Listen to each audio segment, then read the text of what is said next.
آغاز میں آپ کو بتائیں کہ مسلم لیگ نون کے قائد میاں محمد نواز شریف نے شہباز شریف کو وزیر اعظم کے لیے نامزد کر دیا۔ مریم اورنگزیب کا کہنا تھا کہ پارٹی نے نواز شریف کو وزیر اعظم بننے کے لیے کہا مگر انہوں نے منع کر دیا، اور شہباز شریف کا نام انہوں نے دے دیا ہے۔ وزیر اعلیٰ پنجاب کے لیے مریم نواز کا نام دے دیا گیا۔ ان کا کہنا تھا کہ نواز شریف سمجھتے ہیں کہ وہ ان دنوں کے پیچھے رہ کر معاونت کر سکتے ہیں۔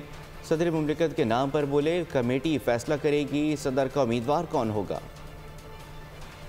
شہباز شریف صاحب نے پریس کانفرنس کی چودھری شجاعت صاحب کی رہائش گاہ پہ، تو سارے قائدین، سارے اتحادیوں نے شہباز شریف صاحب کو نامنیٹ کیا ایز پرائم منسٹر کینڈیڈیٹ۔ اور شہباز شریف صاحب نے، آپ نے سنا ہوگا کہ کہا کہ میں نواز شریف صاحب سے درخواست کروں گا کہ وہ پرائم منسٹرشپ کو قبول کریں اور وہی ملک کو مشکل سے نکال سکتے ہیں۔ تو میاں صاحب یہ پریس کانفرنس دیکھ رہے تھے اور اسی وقت انہوں نے مجھے کہا کہ میں یہ اناؤنس کروں کہ میاں نواز شریف صاحب کے جو کینڈیڈیٹ ہیں، پاکستان مسلم لیگ نون کے جو کینڈیڈیٹ ہیں پرائم منسٹر کے، وہ شہباز شریف صاحب ہیں، اور وزیر اعلیٰ پنجاب کی جو کینڈیڈیٹ ہیں وہ مریم نواز شریف صاحبہ ہیں، جو پارٹی اور نواز شریف صاحب کی طرف سے نامنیٹ ہوئی۔ نواز شریف صاحب کا فیصلہ ہے، پارٹی میں مشاورت ہوئی تھی اور نواز شریف صاحب کو ہی کہا گیا کہ وہ پرائم منسٹر کے کینڈیڈیٹ ہیں PMLN کے، اور یہ پارٹی کی طرف سے نواز شریف صاحب کو کہا گیا، عوام کی طرف سے بھی ظاہر ہے۔ لیکن ابھی جب شہباز شریف صاحب نے اتحادیوں نے اناؤنس کیا تو یہ نواز شریف صاحب کا ڈیسیجن ہے جو انہوں نے مجھے اناؤنس کرنے کو کہا۔